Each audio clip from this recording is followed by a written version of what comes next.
오늘 저는 여호수아서 24장 14절로 18절의 말씀을 가지고 크게 한번 따라할까요? 여호수아의 신앙결단, 여호수아의 신앙결단 이란 제목으로 은혜의 말씀을 나누고자 합니다. 제가 잘 알고 지내던 안수 집사님이 계시는데요, 이분은 약품 도매업을 크게 하셨어요. 그래서 너무나 과중된 일로 피곤해서 과로하게 되었고요, 결국 간경화를 앓게 되었습니다.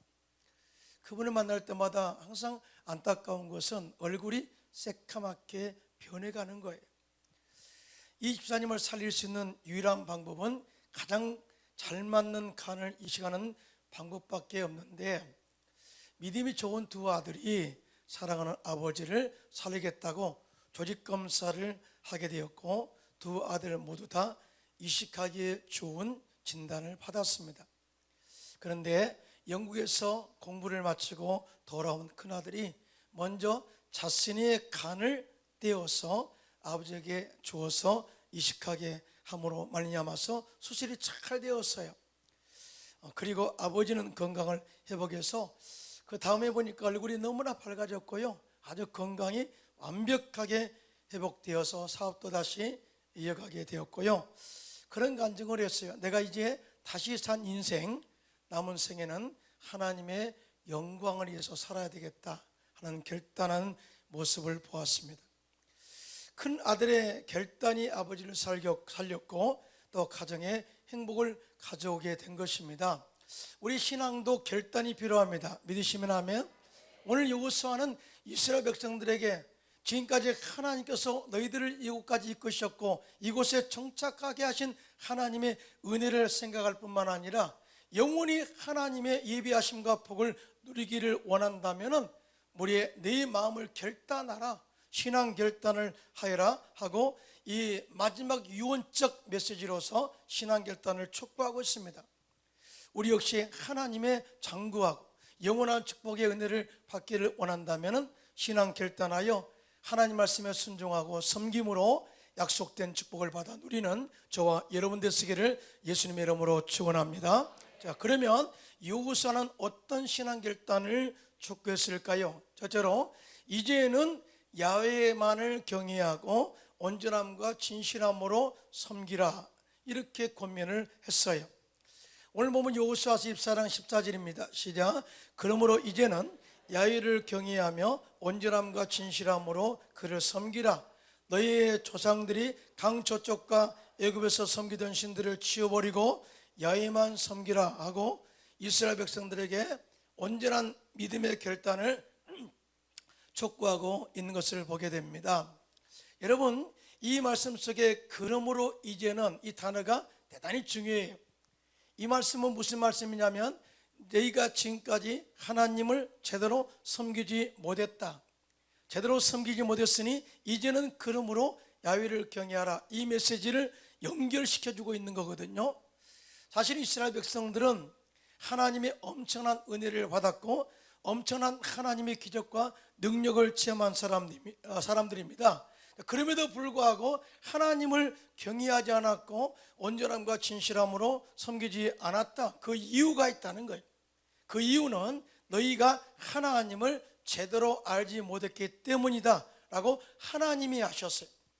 그래서 이 말씀을 하시기 전에 하나님께서는 여호수아에게 세겜의 백성들을 모이게 하고 그들에게 하나님의 말씀을 그대로 전파합니다. 내 하나님이 어떻게 너희들을 인도했는가 라는 과정들을 다 역사적 관점에서 이야기하고 있는 것을 보게 됩니다.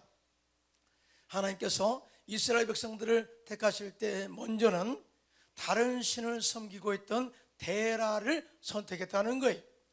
데라는 우상을 만들어 파는 장사였습니다. 그런데 그의 자손 가운데 아브라함을 선택하셔서 믿음의 조상으로 세우시고 그 씨를 번성하게 하시려고 그에게 이삭을 주었으며, 그 이후에 야곱과 그 자손들이 애굽으로 내려가서 하나님의 복을 받고 누리다가 고생하고 있을 때 하나님께서 모세와 아론을 그곳에 보내어 그들 가운데 재앙을 내려 애굽에서 그들을 이끌어내었다 라고 이야기해요.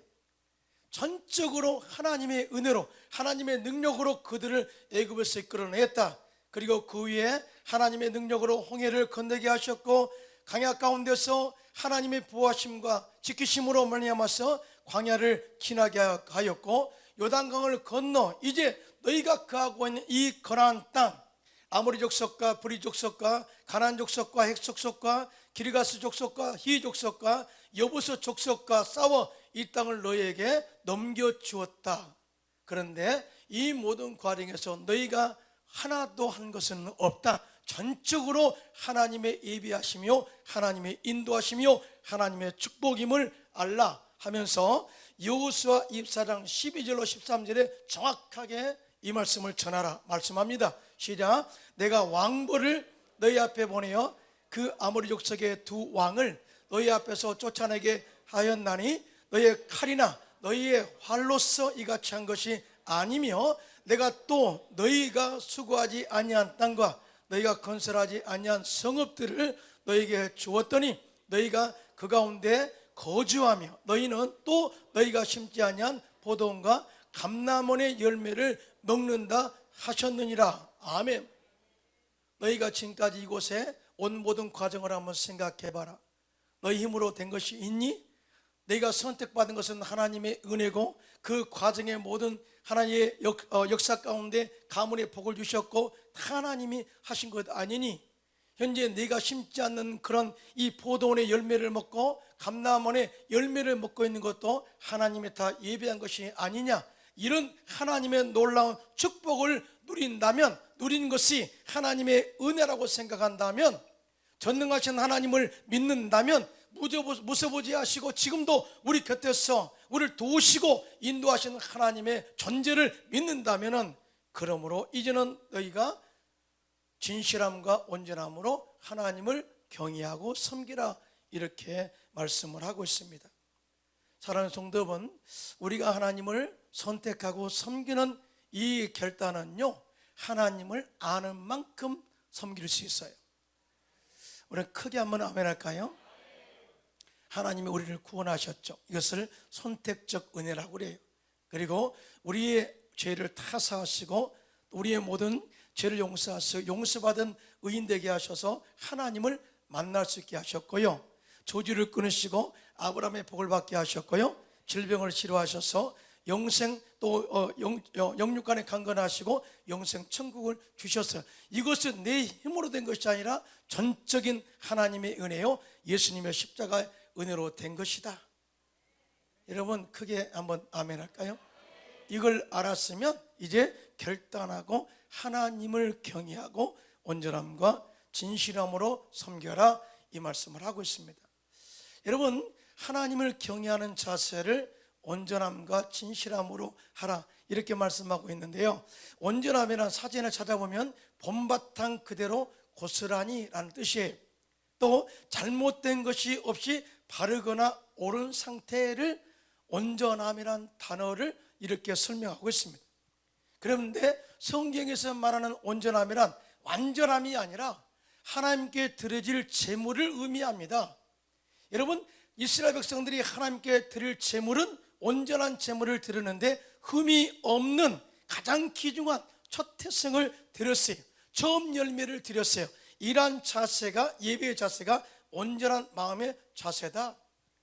그러니까 지금까지 하나님을 섬길 때 가장 귀중한 것을 드렸니? 가장 첫 마음을 드렸니? 정말 처음 것을 드렸니? 정말 신실한 마음으로 드렸니? 이 말씀을 현재 점검하고 있는 것입니다. 그리고 진실함으로 섬기라 했는데요, 진실함이란 사진을 찾아보니까 마음의 거짓이 없이 순수하고 바르다라는 그런 말로 설명을 하고 있습니다. 그러면 성경에 말하는 진실함은 뭐냐? 마음과 말과 그 다음에 행동이 다르지 않는 자세를 말하는 거예요.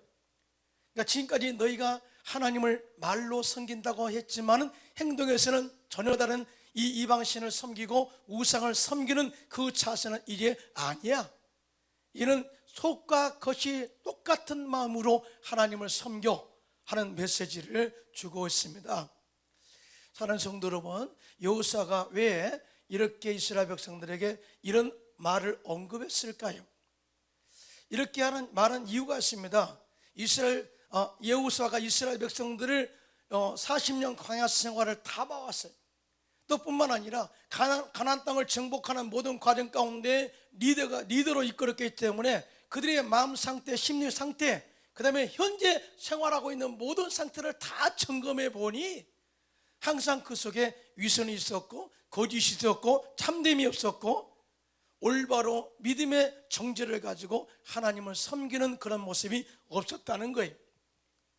쉽게 이방인들의 삶을 따라갔고요, 너무나 쉽게 이방인들이 섬기는 신을 섬겼던, 또 신앙의 순수함이 파괴되어 버리고 하나님을 향한 견고한 믿음이 무너져 버린 그들에게 여호수아가 말합니다. 이제는 진실함과 온전함으로 하나님을 결단하고 경외하라 라고 이야기해요. 왜 그랬을까요? 여러분, 제가 이 말씀을 지금 그대로 전파하고 있거든요. 그러면 이것이 꼭 우리에게 뭔가 요구하는 것처럼 느껴지잖아요. 이렇게 한 이유가 있습니다. 이렇게 하면 하나님이 우리에게 약속된 복을 주시고 형통의 복을 주시기로 약속하셨기 때문입니다. 할렐루야. 여러분, 마치 이 나무 원줄기에 나무 가지가 붙어서 수액을 빨아먹고 우리가 이 물을 빨아먹고 마치 열매를 맺은 것처럼 우리가 하나님을 진실함과 온전함으로 경외하면 우리가 주님과 함께 있어 하나님의 공급하신 능력으로 복을 받고 형통의 은혜를 누릴 수 있다는 사실을 믿으신 분만 손들고 아멘 하시기 바랍니다. 이것을 보장된 축복이라고 말해요. 그리고 형통의 복이라고 말합니다. 이 부분에 대해서 시편 128편 1절로 6절은 이렇게 말합니다. 시작. 야훼를 경외하며 그의 길을 걷는 자마다 복이 있도다. 내가 내 손이 수고한 대로 먹을 것이라. 내가 복되고 형통하리로다. 내 집 안방에 있는데 안에는 결실한 포도나무 같으며 내 식탁에 둘러앉은 자식들은 어린 감람나무 같으리로다. 야훼를 경외하는 자는 이같이 복을 얻으리로다. 야훼께서 시온에서 내게 복을 주실지어다. 너는 평생에 예루살렘의 번영을 보며 내 자식의 자식을 볼지어다. 이스라엘에게 평강이 있을지로다 라고 축복을 선포하고 있습니다. 그러므로 이제 우리가 하나님을 제대로 알고 나를 인도하시고 보호하시고 지금까지 인도하신 하나님의 은혜를 제대로 알고 온전함과 진실함으로 하나님을 경외하고 결단하여 섬기시기를 예수님의 이름으로 축원합니다. 일본의 켄 시케마츠라는 사람이 대학원을 마친 이후에 일본 도쿄 S전자 본사에 입사를 했어요. 그는 아침 일찍 일어나서 멋있는 양복을 입고 아침 7시에 회사에 출근해서 회사에 가서 여러 가지 일로 정신없이 지내다가 밤 11시에 귀가를 하게 됩니다. 일주일에 보통 5일 일하잖아요. 일주일에 5일 일하는데 이 사람은 켄 시케마츠는 일주일에 6일 일하면서 많은 돈을 벌었습니다. 동료들의 존경과 흠모를 받았고 여성들에게도 인기가 많았습니다. 자, 이렇게 보면 겉으로 보기에는 참으로 삶이 화려했다는 거죠. 그러나 정작 그 마음의 삶에는 전혀 행복하지 않았다. 항상 마음은 불안했고 자신의 영혼이 시들어가는 것을 느끼게 되었다. 사랑하는 성도 여러분, 잘못된 길을 가고 있음에도 불구하고 영적으로 느끼지 못하면 저주고요, 잘못된 길을 가고 있을 때 이것이 잘못된 길이라는 것을 양심의 가책으로 느끼는 것은 축복입니다. 할렐루야. 느낀 거예요. 그래서 그런 영적인 절박한 그런 느낌을 받은 끝에 영적 회복을 위해서 몇 가지의 다짐을 하고 지키기로 마음의 결단을 합니다. 신앙 결단을 한 거예요. 그래서 돈이 좋다 할지라도 주말에는 일을 하지 않고 교회 예배에 빠짐없이 참석을 했습니다. 또 아침 출근하는 길에 피곤하여 반쯤 졸면서도 기도하며 내 하루를 하나님께 기도로 맡기는 삶을 살았습니다. 그리고 내 수입의 많은 부분을 하나님의 선한 일에 바쳤습니다. 또 믿음의 친구들을 자주 만나 현재 하나님과의 관계를 점검했습니다. 내가 제대로 하나님을 섬기고 있는가? 그리고 내 모든 것을 하나님께 온전하게 드리고 있는가? 어떠한지 이런 부분을 점검했고요. 또 여러 가지 유혹을 어떻게 대응하여 이기는지 등의 이야기를 나누면서 신앙의 성숙을 가져오게 했어요. 이 같은 마음의 다짐, 신앙 결단의 실천이 여러 가지 유익을 가져왔는데, 첫째는 가장 중요한 것을 발견했고요, 뿐만 아니라 하나님과 동행하는 것을 유지하는 데 도움이 되었다. 그리고 이러한 신앙 결단의 행동이 우리 안에 생명에 자라지 못하게 하는 것들을 없애게 되었고, 더 깊은 평안과 행복을 경험하도록 이끌어 주었다고 간증했습니다. 할렐루야. 결단하면 하나님이 도와줄 줄로 믿습니다. 결단하면 더 깊은 평안의 세계로 인도할 뿐만 아니라 약속된 축복과 행복을 누리게 한다는 사실을 절대로 믿게 되시기를 예수님의 이름으로 축원합니다. 그렇습니다. 하나님이 제일 싫어하는 것은 마음의 두 마음을 품는 마음이에요. 차든지 덥든지 해야 되는데 미지근하면 내 입에서 토하여 내치리라 말씀하셨습니다. 여러분, 진리를 절대 타협하면 안 돼요. 그래서 하나님은 재물과 하나님을 겸하여 섬길 수 없다 말씀하셨고, 하나님은 세상과 하나님을 겸하여 섬길 수 없다 말씀하셨습니다. 사실 우리가 하나님을 경외하고 결단하고 진실함과 온전함으로 섬기면 하나님이 예비하신 엄청난 복으로 가정을 복주시고 사업을 복주시고 자녀를 책임지시고 형통케 하는 축복이 임하게 될 줄로 믿습니다. 이 부분을 우리가 잘 알아야 돼요. 어떤 우리의 올무가 아니라, 요구가 아니라 잘 되도록 하기 위해서 하나님이 우리에게 결단을 촉구하고 있다는 거죠. 그렇게 아멘 할까요?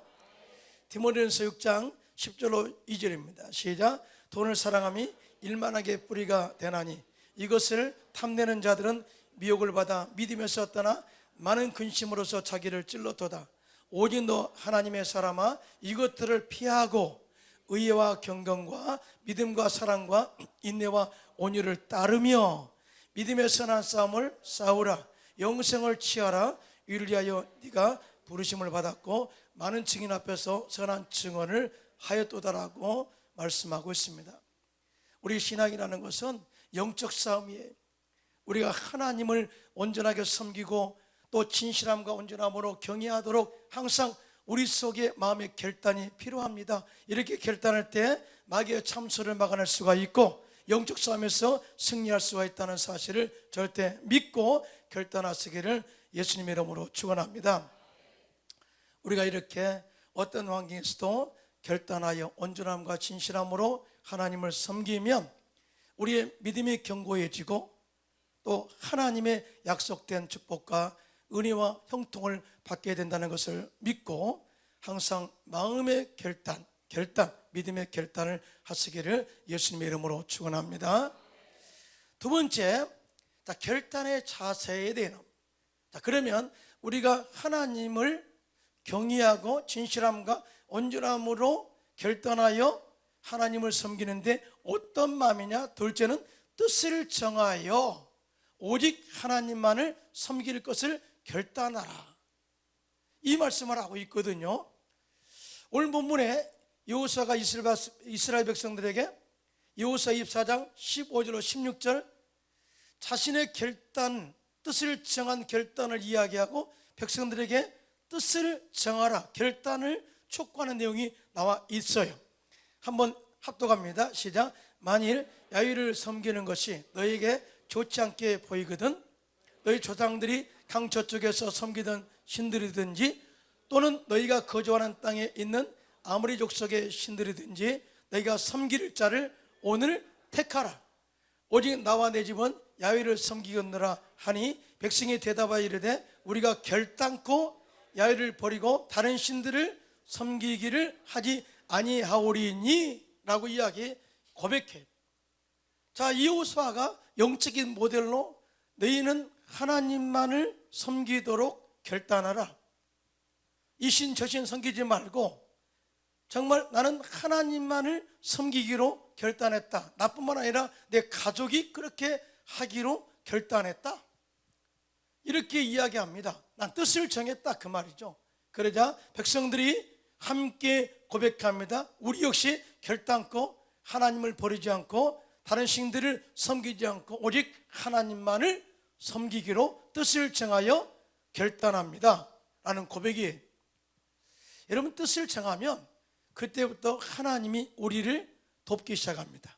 뜻을 정하면 하나님이 우리를 가만두지 않고 그 뜻을 정한 일을 이루기 위해서 도와주시고 형통으로 이끌어준다는 사실을 믿으신 분만 손들고 아멘하시기 바랍니다.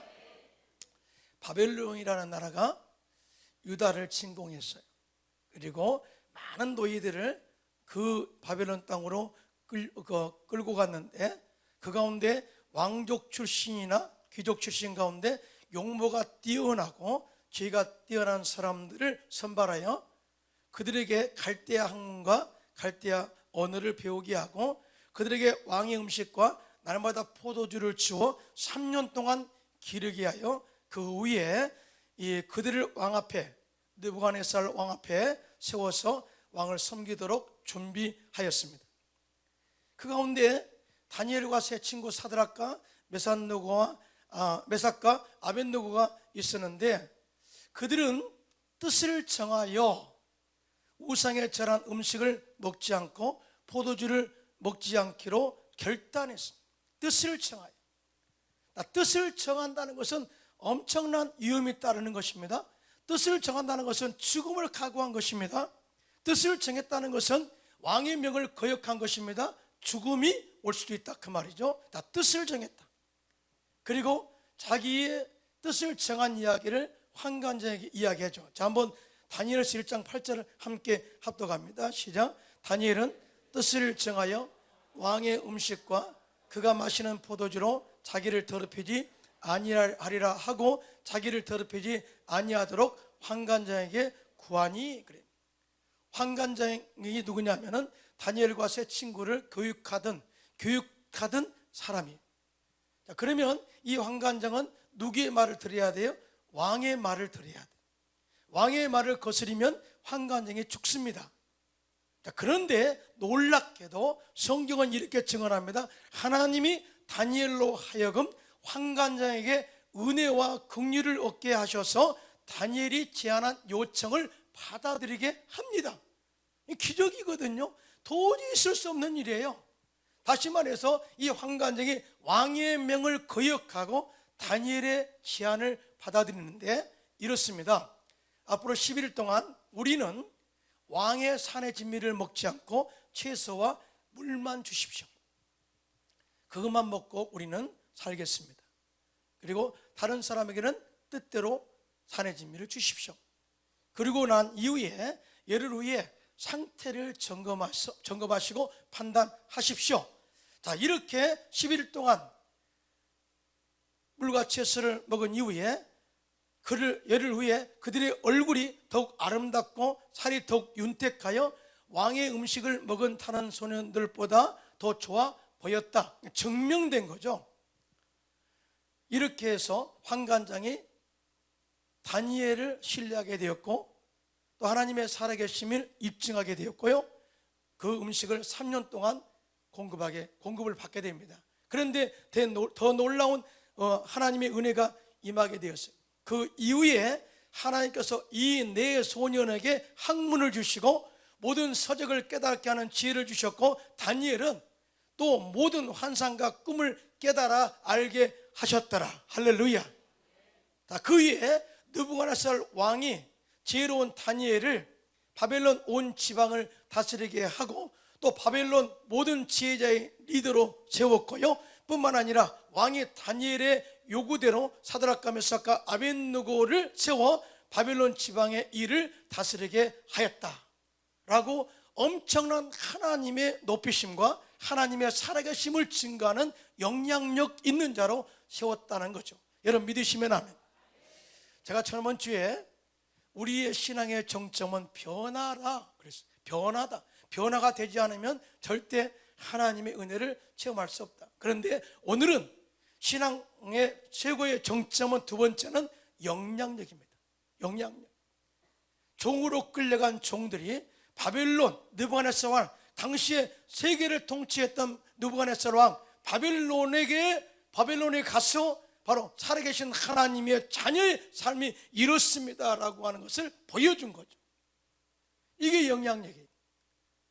마지못해서 사는 것이 아니라, 종으로 꾸역꾸역 사는 것이 아니라, 오히려 하나님께서 머리되게 하신 하나님의 놀라운 은혜를 체험하고 다니엘과 그 세 친구들을 통해서 하나님의 살아계심을 바벨론 느부갓네살 왕의 입으로 고백하게 만드는 영향력, 이것이 바로 신앙의 영향력입니다. 할렐루야.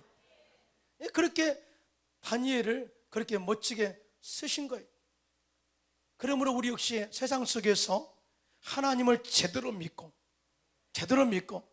하나님의 능력을 믿고 하나님 보호하심을 믿고 은혜를 제대로 믿고 진실함과 온전함으로 하나님을 경외함으로 약속된 축복을 받아 누리시기를 예수님의 이름으로 축원합니다.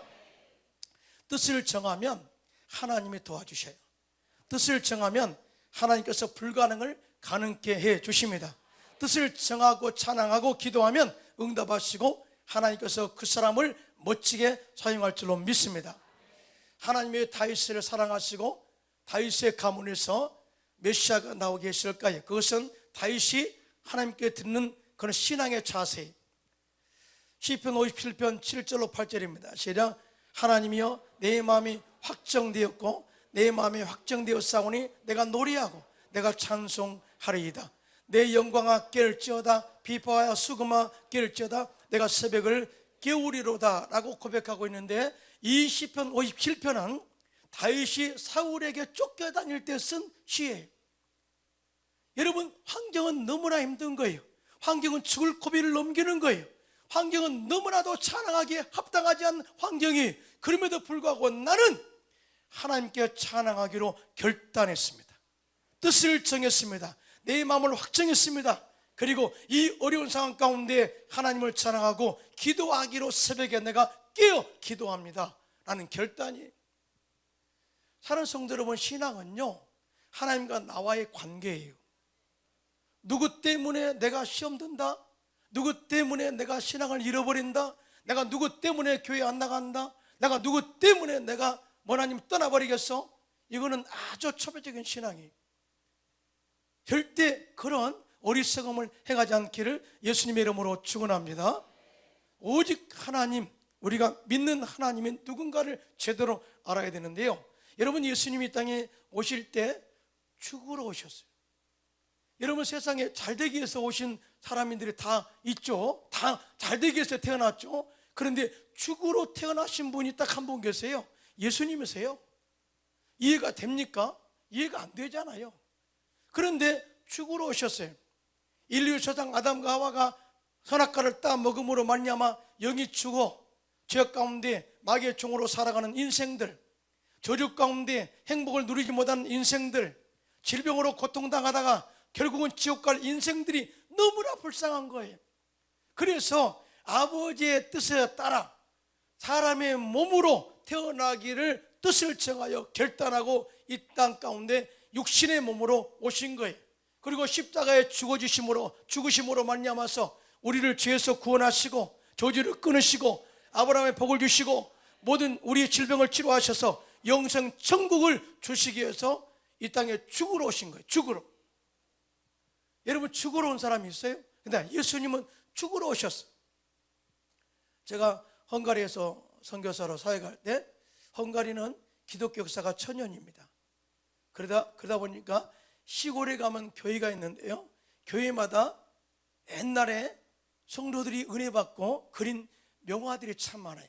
그래서 교회 자체가 무제움, 박물관이에요. 그래서 유명하다고 하는 시골에 조그마한 교회 가보니까 성화가 가득한 거예요. 그런데 특이한 그림을 하나 발견했어요. 그 그림은 뭐냐면은 예수님께서 십자가에 막 고통당하고 피 흘린 것이 아니라 사다리를 놓고 올라가는 거예요. 여러분, 특이하잖아요. 물론 야곱이 이렇게 꿈에 사닥다리가 오르락내리락 했다. 이것은 물론 중보자 되신 예수님의 사닥다리를 의미하죠. 그거는 영적으로 다 알아요. 그런데 예수님이 사닥다리를 타고 십자가에 올라가신다? 굉장히 궁금했어요. 안내원에게 물었죠. 무슨 뜻입니까? 그랬더니 그분이 정확하게 이야기하는 거예요. 예수님은 이 땅에 살려고 오신 분이 아닙니다. 당신을 목숨을 들여, 대속물로 들여 온 인류를 구원하기 위해서 오셨는데, 억지로 죽어진 것이 아니라, 억지로 고통당하 죽으신 게 아니라 스스로 당신의 몸을 드리기 위해서, 직접 스스로 몸을 드리기 위해서, 드린다는 의미로서 사다리를 타고 스스로 올라가는 장면입니다. 여러분 이해가 되었으면 아멘 하시기 바랍니다. 스스로 결단하고 뜻을 청하여 올라갔다. 그 하나님의 아들이 죽으셨죠. 그대로 끝났나요? 그러나 하나님은 그 아들 예수를 지극히 높여 하늘에 있는 자들과 땅에 있는 자들과 땅 아래에 있는 자들로 예수 이름 앞에 무릎을 꿇게 하시고 지극히 높여 하늘 보좌 우편에 앉게 하셨어요. 할렐루야. 이렇게 뜻을 청하여 결단하고 살면 하나님이 도우시고 높이신다는 것을 믿으신 분만 손들고 아멘 하시기 바랍니다. 그래서 겟세마네 동산에서 기도할 때 하나님의 뜻이 이루어지기를 위해서 기도하지 않습니까? 누가복음 22장 42절로 44절입니다. 시작. 이르시되 아버지여, 만일 아버지의 뜻이거든 이 잔을 내게서 옮기시옵소서. 그러나 내 원대로 마시옵고 아버지의 원대로 되기를 원하나이다 하시니 천사가 하늘로부터 예수께 나타나 힘을 더하더라. 예수께서 힘쓰고 애써 더욱 간절히 기도하시니 땀이 땅에 떨어지는 핏방울같이 되더라고 증언하고 있습니다. 사랑하는 성도 여러분, 뜻을 정하여 기도하면, 뜻을 정하여 헌신하면, 뜻을 정하여 예배하면, 뜻을 정하여 경외하면, 진실함과 온전함으로 섬기면 하나님이 다 그것을 받으시고 복되게 하시고 머리되게 하시고 앞서가게 하시고 하나님께서 약속된 복을 주신다는 사실을 절대 믿으시기를 예수님의 이름으로 축원합니다. 잭 카일스 목사님의 기도 탐구에 실린 그분의 간증이에요. 교회를 개척하고 재정적으로 어려운 시기를 보냈습니다. 월말까지 꼭 처리해야 할 청구서가 하나 있었는데 $54 17센트가 부족했다고 합니다. 납부 마감일을 하루 앞두고 이 목사님이 할 수 있는 것은 오직 기도밖에 없었어요. 그래서 하나님께 모든 것을 다 의뢰하고 맡기고 열심히 기도했어요. 그러자 마음의 평안함이 찾아왔어요. 그리고 그때 목사님 앞으로 우편물 하나가 도착을 했는데 봉투 안에는 메모 한 장도 없이 $54 21센트만 들어있었어요. 그래서 목사님이 우리 교회에 필요한 모든 것을 공급하신 하나님의 은혜는 기뻤지만 궁금한 것이 하나 있었다고 합니다. 하나님이 정확한 하나님이라면 정확하게 $54 17센트를 주실 수도 있지 않느냐. 그런데 왜 4센트가 많은 $54 21센트를 주셨을까? 아니, 또 하나님은 전능하신 하나님이니까 더 많은 금액을 주셔서 쓰고 남음이 있도록 해 주실 수도 있지 않겠는가? 의심이 들더래요. 그런데 이렇게 의심을 가지고 잠깐 생각하는 순간에 답이 나왔어요. 그 답이 뭐냐? 교회가 지불해야 할 돈은 우편으로 지불을 해야 했는데 이 우표값이 4센트였대. 기가 막히지 않아요? 할렐루야, 할렐루야. 그래서 목사님은 이런 상황을 경험하면서 주님을 찬양할 수밖에 없었다 고백하고, 그 정도로 정확하게 제 사정을 알고 계신 하나님이 앞날에 있을 모든 문제도 다 책임져 주실 것이라는 믿음을 갖게 되었다고 고백했고요, 우리가 할 일은 모든 필요한 것을 감사함으로 하나님께 아뢰는 것뿐이다라고 그는 간증했습니다. 할렐루야. 결단하면 하나님이 역사합니다. 할렐루야. 빌립보서 4장 6절로 7절입니다. 시작. 아무것도 염려하지 말고 다만 모든 일에 기도와 간구로 너희 구할 것을 감사함으로 하나님께 아뢰라. 그리하면 모든 지각에 뛰어난 하나님의 평강이 그리스도 예수 안에서 너희 마음과 생각을 지키시리라. 아멘입니다. 사랑하는 성도 여러분, 신앙 결단은 우리의 신앙을 깊은 곳으로 인도합니다. 그게 아멘 합시다. 신앙 결단은 하나님의 은혜와 기적을 경험하게 합니다. 그게 아멘 합시다. 신앙 결단은 우리들의 모든 문제를 해결하게 하고 우리의 미래의 꿈과 비전이 이루어지게 합니다. 또 뿐만 아니라 하나님을 기쁘게 하고 하나님께 영광이 되게 하고 하나님의 약속된 축복을 영원히 누리게 합니다. 우리 모두 신앙 결단하여 하나님을 경외함으로 하나님 약속된 축복을 가문에 영원히 받게 되시기를 예수님의 이름으로 축원합니다.